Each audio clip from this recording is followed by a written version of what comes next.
ինչով էր պայմանավորված, որ Հոյդան որոշել չմասնակցել համապետական հանրահավաքին, եթե նկատի ունենանք, որ համապետական հանրահավաքին արձակվելու են բազմաթիվ հարցեր և սահմանադրական բարեփոխումների հարցը միակն էր, որը կարող էր դառնալ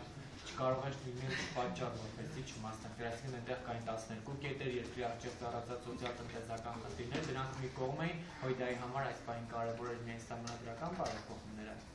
Նախ Հոյդայի համար միշտ են կարևորվել սահմանադրական բարեփոխումները եւ ոչ թե ինքնանպատակ սահմանադրական բարեփոխումները, դրա մասին մենք շատ հստակ արտահայտել ենք։ Մենք կողմ ենք եւ հավատավոր պաշտպանում ենք նրա, որպեսզի երկիրը անցնի կառավարման ավելի հավասարակշռված համակարգի, կոլեգիալ կառավարման, որը օրգանական համակարգն է։ Իսկ դա առանց սահմանադրական բարեփոխումների հնարավոր չի իրականացնել։ Մենք ունենք մեր փաթեթը, մենք նախորդ հանդիպման ժամանակ ասացինք, որ պատրաստ էինք այդ փաթեթը համաձայնեցնել եւ քարյակով ներկայացնել, բայց դա տեղի չունեցավ։ Հիմա հանրահավաքը ակնհայտ է, որ չի կարող շրջանցել կարևորագույն այս հարցը, որ այսօր օրակարգի, քաղաքական օրակարգի գլխավոր հարցերից մեկն է, որը սահմանադրական բարեփոխումների հետ է կապված։ Մենք չենք պատկերացնում անհամատեղելի մոտեցումներով համատեղ հանրահավաք անել։ Դա դժվար է լինելու, պարզապես դժվարացնել ենք հանրահավաքի ընթացքը, ժողովրդի հետ կապված հստակ մեսիջի հաղորդման հնարավորությունը, որտեղ հանրահավաքը իրենցը կոնկրետ նպատակ ունի եւ կոնկրետ խոսք պետք է այնտեղ հնչի, եթե համատեղ է, ուրեմն համատեղը պետք է լինի, բայց սահմանադրական հարցը այնքան կարևոր հարց է եւ տեսակետները այնքան տարբերվում են իրարից, որ դա համատեղ հանրահավաքի հնարավորություն ուղղակի չի տալիս, որ լինի։ Մենք մինչև հիմա բնականաբար կողմ ենք եղել հանրահավաք անցկացնելու, բայց այս խնդիրը չկար։ Մենք խոսում ենք 12 կետերի ամփոփման մասին եւ դրանից բխող համատեղ գործողությունների մասին։ Այդ ամեն ինչի հետ կապված մենք նորից նույն տրամաբանությունը պահպանելու ենք, այսինքն քարյակը, ինչպես միշտ ասել եմ, քարյակ է, եթե համաձայնեցնում են 4 քաղաքական ուժեր իրար հետ ինչ-որ բան անել։ Իսկ այս բանին մենք էլ ունենք համաձայնություն 12 կետերը համատեղ ամփոփել եւ դա տեղի կունենա։ Ես հուսով եմ, որ նաեւ հանրահավաքի ժամանակ քարյակի կողմից այդ ամփոփումը կներկայացնեն մեր գործընկերները, մենք լիարժեք վստահում ենք իրենց այդ հարցում։ Այսինքն, ինչ որ մենք նախապես խոսել էինք կապված 12+1 կետ과 նաեւ էլեկտրոէներգիայի սակավների հետ կապված դիտեք, սրա հետ կապված մենք շարունակելու ենք մեր աշխատանքները համատեղ ամփոփում կատարելու ուղղությամբ։ Սահմանադրական փոփոխությունները իսկապես մեր համար գլխավոր առարկայի հարց է։ Եվ մենք առաջարկում ենք նաև, որ եթե ուզում ենք նույն դաշտում գտնվելու հարցը ավելի հստակ որոշել, դա պետք է լիներ 15-ից հետո, որովհետև գիտեք, որ ժամկետ կա սահմանադրական բարեփոխումների նախագիծը նախնական ներկայացնելու 15 հոկտեմբերի եւ մեր մոտ դաշնակցության մոտ հստակություն ավելի հստակ այդ իմաստով կառաջանա 15-ից հետո, երբ որ պարզ կդառնա մեր մոտեցումները, մեր առաջարկած փաթեթը ընդունվեց թե ոչ։ Մենք սա ենք ներկայացրել մեր գործընկերներին, առաջարկելով, որ եթե ուզում ենք այդ հնարավորությունը պահպանել համատեղ հանրահավաքի եւ այդ հարցը, որը կարող է տարաձայնություններ առաջացնել, սրա հետ կապված որոշակիություն կարող է առաջանալ 15-ից հետո։ Եվ 15-ից հետո հնարավոր է, ես չեմ բացառում։ Ինչու համաձայնություն։ Մի րոպե թողեք խոսենք, հա։ Հնարավոր է, որ 15-ից հետո օրինակի համար չի բացառում դա, որ իշխանությունները չընդունեն այդ փաթեթը։ Այդ բarabարին բնականաբար մենք դեմ կլինենք սահմանադրական փոփոխություններին, որը այդ ուղղությունը չունի, որի մասին մենք բազմիցս ասել ենք եւ այս կամ անկերպ այդտեղ, այսպես ասած, տարաձայնությունը քարյակում կվերանա։ Բայց եթե կողմ լինեն մեր առաջարկի, այդ ժամանակ մենք հայտնենք իսկապես այդ հարցում տարբեր դաշտերում։ Մենք պաշտպանելու ենք այդպիսի հանրաքվեի անցկացման գաղափարը, որը հենվելու է մեր առաջարկած փաթեթի վրա, եւ այդ նախագիծը գրվելու է հանրաքվեի։ Բնականաբար մենք պաշտպանելու ենք դա։ Մեր գործընկերները իրենց միջև մակատարած հայտարարություններով այդ պահից սկսած պայքարելու են ըստ էության այդ հանրաքվեի դեմ։ Այստեղ մենք չունենք բնականաբար ընդդիմություն եւ հայտնվել ենք այս իմաստով տարբեր դիրքերում։ Բացարձակապես մենք մեր խնդիրը կոալիցիայի հետ կապված հստակ հայտարարել ենք 7 կետ ենք հրապարակել։ Եթե այդ 7 կետերի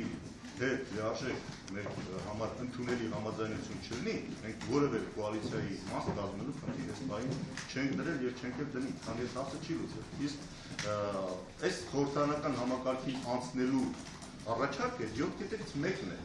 Մենք ունենք բազմաթիվ այլ հարցեր, որի հետ կապված մենք ունենք լուրջ տարաձայնություններ այս իշխանությունների հետ եւ բնականաբար մենք մնում ենք ընդդիմադիր դաշտում անկախ ամեն ինչից, քանի այդ հարցերը չեն լուծվել։ Իսկ հնարավոր է կոալիցիաները ոչի այսպես քարոզարշավ տանեն ամսից ապրիլից հետո։ Հնարավոր է դուք դա պատճառ դառնա ու դուք նաև քարյակի։ Ես էլ եմ ասում, քարյակի մեջ լինել չլինելը էլի կապված է դրա հետ։ Մենք կարող ենք իրենք օրինակ ունեն, շարունակեն պայքարը հանրաքվեի դեմ եւ այն նախագծի դեմ, որը կարող է մեր համար ընդունելի լինի։ Բայց դա իրենց իրավունքն է, մենք կարգանքություն ունենք։ Պարոն Ռուստամյան, մի րոպե թողեք խոսենք հարգանքները։ Իրենք իրավունք ունեն քարոզել ժողովրդին իրենց տեսակետը, մենք էլ իրավունք ունենք քարոզելու ժողովրդին մեր տեսակետը։ Թող հանրաքվեում որոշվի, որ ճիշտ ու որի տեսակետը հաղթեց։ Անկախ ամեն ինչից, եթե հանրաքվեում հաստատվի նոր համակարգ, մենք ունենալու ենք նոր Հայաստան, նոր համակարգ։ Ժամանակ արդեն տեսակետները բոլորովին փոխվեն։ Պարոն Ռուստամյան, դուք հավատում եք։ Դրանով է պայմանավորված, դա սայթակում էր, քարյակում լինել չլիներ, այսինքն դրանով է պայմանավորված, դրանով չէ պայմանավորված։ Ասացի այդ հարցի հետ կապված կարող ենք ունենալ տարաձայնություններ, բայց այդ ընթացքում մենք ունենք բազմաթիվ այլ խնդիրներ, որոնք կարող ենք ելի համատեղ իրականացնել նույն խորհրդարանում, նույն տարբեր հարցերի հետ կապված։ Դա չի բացառում մեկը մյուսին։ Իրենք կարող են ոչի քարոզությամբ զբաղվել, բայց մենք օրինակի համար շարունակենք օրինակ նայիրիկի հարցով պահանջել համատեղ ժամանակավոր ստեղծվի հանձնաժողովը եւ մենք էլ դրա հետ կապված։ Պարոն Ռուստամյան, կներեք, դուք հավատում եք։ Երբեք չեմ կարող միաժամանակ պատասխանել։ Ой, кто перекричит, ай, Մարսից բան կրոնի։ Դա ոնց եք դուք պատկերացնում, մի հատ ինձ բացատրեք, որ տեսնեմ հնարավոր է թե չէ։ Դուք ձեր ասած պատկերացնում եք։ Մասնակցությունական կոալիցիա չլինելու, բայց ուշքի Բանի, շատ վերացական, տեսական խոսակցություններ անիմաստակներ։ Պարոն Ռուստամյան, դուք հավատում եք, որ մեծամասնությունը, քաղաքական մեծամասնությունը կհրաժարվի խորհրդարանում մեծամասնություն ապահովելու այդ դրույթից, որը ենթադրում եմ, որ ձեզ համար խիստ առանցքային է։ Խոսել եք իրենց հետ, իրենք պատրաստ են հրաժարվել բոնուսից։ Մենք աշխատում ենք այդ ուղղությամբ եւ կարծում եմ, որ նոր հայեցակարգի մեջ դա չպիտի լինի։ Եթե եղավ, մենք այդտեղ անալիզ չունենք։ Մենք ասել ենք, եթե նորից ենք ասում, արհեստական որևէ մեծամասնություն մենք չենք ընդունելու։ Եթե այդպիսի նախագիծ բերվեց, մենք դեմ ենք։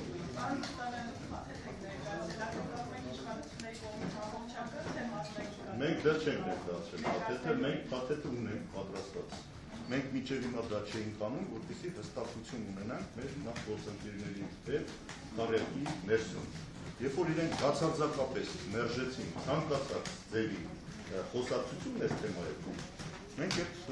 բնականաբար տարբերակը չենք ընդունում եւ այդ մոտեցումը չենք անում ճիշտ։ Ուստի քննարկումը բովանդակային առումով տեղի չունեցավ քարյակում։ Հիմա մենք կմնանք մեր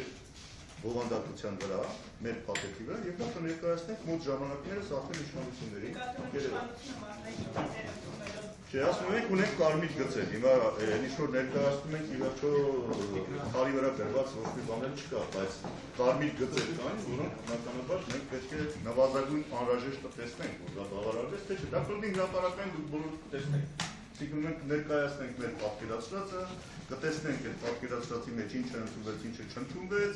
եւ նորից մենք գնահատենք ստեղծված իրավիճակը, բայց մենք որ գնալու ենք այդ բանակցություններին եւ ներկայացնել ենք մեր պահանջները ու ակնկալելու ենք դրա հետ կապված արձագանք ու դրա հետ կապված նաեւ մենք կորոշենք մեր հետագա քաղաքական մարտավարությունը, դա ակնհայտ է, որ այդպես էլ կլինի, բայց դա կլինի սպասման 15-ից հետո, դրա համար ասում ենք սպասենք մինչեւ 15, բայց իրենք որոշեցին 15։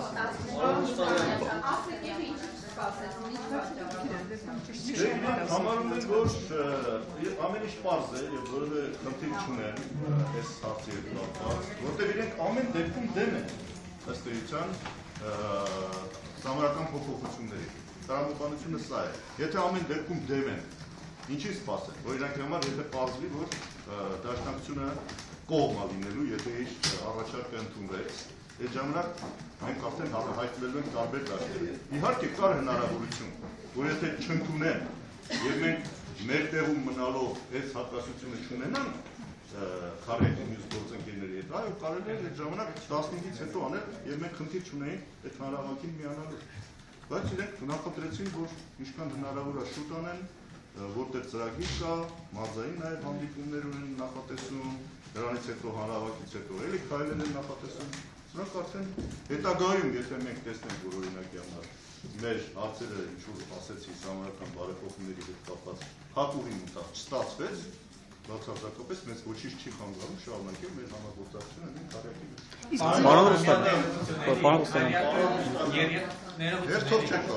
Երյակը քարյակի անձնից ամփոփելու է 12 կետերը եւ չի բացառվում, որ առավել եւս Հայ ազգային կոնգրեսի եւ ժառանգության ներկայացուցիչներն ավելի արմատական են դրամադրված, չի բացառվում, որ պահանջեն տեղում գործող կառավարության եւ գործող իշխանությունների հրաժարականները դա արտացոլելու է դաշնակցության տեսակետը, թե այդ հարցում եւս համաձայնություն չկա։ Դաշնակցությունը կողմ է այսօր։ Նախ իրենք այդ բոլոր հարցերի հետ կապված ճշտեն իրենց օրակարգը, մեզ չճշտած օրակարգի վրա հարցեր մի տվեք, մանավանդ երբ որ չենք մասնակցում հանրահավաքին։ Ովքեր որ մասնակցում են իրենց հարցերը։ Հիմա ինչ ընթացք կունենա հանրահավաքից հետո համատեղ գործողությունների խնդիրը, համատեղ գործողությունների խնդիրը այսօր մեր համար էլ բաց չի։ Օրինակ իրենց 10-ի հանրահավաքից հետո ինչ համատեղ քայլեր է նախատեսվում, դա իմ համար բաց չի առայժմ։ Հիմա եթե որևէ մեկի համար բաց է, թող իրենք ասեն, մենք էլ մեր գնահատականը կտանք տվյալ գործողությանը։ Տվյալ գործողությունը կլսենք, կտեսնենք մեր գնահատականը։ Պարոն Ռուստամյան, եթե թույլ կտաք էլի, այսինքն ձեր գործընկերները զուգահեռ դժվար է։ Հասկանում, եթե կար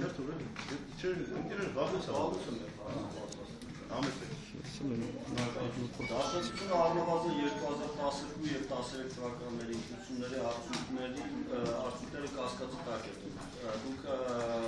հավատում եք, որ գործող իշխանությունները սահմանադրության հարակվեն, կասկածեն առանց գեղեցիկների։ Մենք ավելի շտյանենք, եթե մեր ասած տարբերակը դրվեց, որ նաև լինելով կողմ այդ տարբերակին, հանրակրվեն անցնի բաց, թափանցիկ և բոլորի համար վստահելի արդյունքներ ապահովում։ Մանավանդ ես չեմ կարծում, որ այդտեղ ինչ-որ լուրջ խնդիրներ կան, իշխանությունը պահել-չպահելու հարց չի, ինչ-որ հիմա են դա փորձում ներկայացնել, կա իսկապես լուրջ հարց համակարգի հետ կապված և ժողովուրդը պետք է տեսակետը հայտնի։ Եվ մենք մեր մասով ամեն ինչ կանենք, որպեսզի մեր ուժերի սահմաններում նպաստենք, որ հանրակրթան լինի ավելի լիարժեք։ Ավելին ասեմ, մենք սահմանադրական փոփոխությունների մեջ ենք նախատեսում ընտրական համակարգի հետ կապված փոփոխություններ։ Ընտրական այնպիսի համակարգ, որ ավելի վստահելի լինի եւ այդ համակարգը լինի ավելի ինքնուրույն եւ անկախ։ Մեր առաջարկների մեջ էտել է լինելու։ Սահմանադրությամբ դա նախատեսվի, որը հնարավորություն կտա, որ հանրակրթեն անցնի նոր համակարգ, նոր ընտրական համակարգ։ Պարոն Ռուստամյան, եթե թույլ կտաք հիմա, այսինքն ես ճիշտ հասկացա, դուք չեք կիսում ձեր գործընկերների այն կարծիքը, որ սահմանադրական բարեփոխումների բուն նպատակը հենց ներկայիս իշխանության վերարտադրությունն է։ Այո, իհարկե չենք կիսում։ Եթե մենք բերենք մեր փաթեթը եւ դա ընդունվի, մենք ցույց կտանք, որ դա այդպես չի։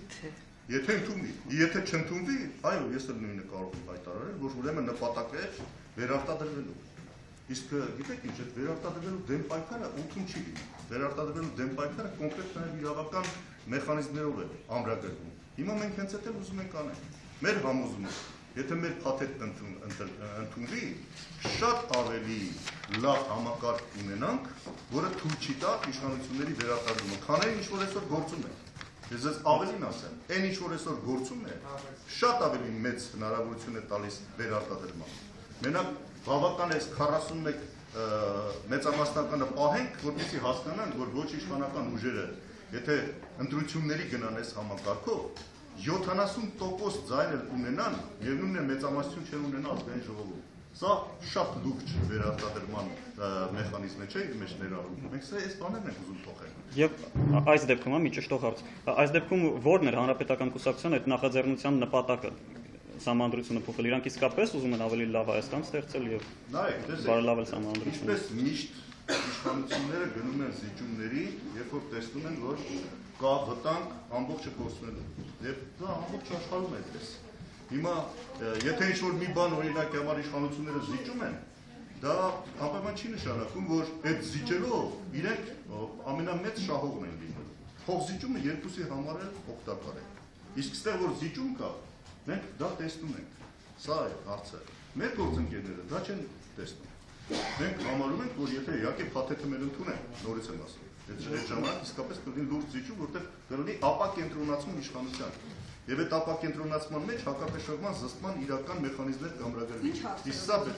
այդ հարցերով են զիջում համակարգի փոփոխության հարցերով, որը թույլատնում է իշխանության գերկենտրոնացումը վերացնում է, սա է խնդիրը։ Եվ այս ուղղությամբ ենք մենք տանելու։ Բայց սա այո, իհարկե ոչ մի իշխանություն չի ուզում թույլատնել եղած հնարավորությունները, բայց զիջում չի ինչ է։ Եվ դա մենք ցույց կտանք, երբ որ արդեն բովանդակային քննարկումը կգնա, մենք ձեզ հստակ ցույց կտանք, որտեղ է իշխանության հավասարակշռությունը առաջանում։ Բայց սա կարծում եմ ավելի ճիշտ ճանապարհ է։ Հիմա որ իրանք ասում են հանրաքվեն վերածենք իշխանափոխության, մենք հենց այդ էլ անում ենք։ Հանրաքվեով մենք իսկապես արմատապես փոխում ենք համակարգը, որը իշխանափոխության առաջին կարևոր քայլն է։ Հենց իշխանափոխությունը ինչի մենակ մարդ փոխելով է։ Ոչ, ես էլ ասում եմ, մարդ փոխելով ոչինչ չի փոխվում։ Եթե այս համակարգը մնաց, ես ձեզ ասում եմ, կլինի մի 4-րդ նախագահ, որի դեմ բոլորը կհամախմբեն ու այս կպայքարեն։ Ով ուզում է լինի, եթե նաև ես։ Ոչ մի իշխանություն ինքնական չի գնում իշխանափոխության։ Եթե սահմանադրական բարեփոխումները բերեն նրան, որ կենտրոնացված չլինի արդեն, դա կլինի ձեր նույն ասած իշխանափոխությունը։ Եթե այսօր իշխանությունը նախաձեռնում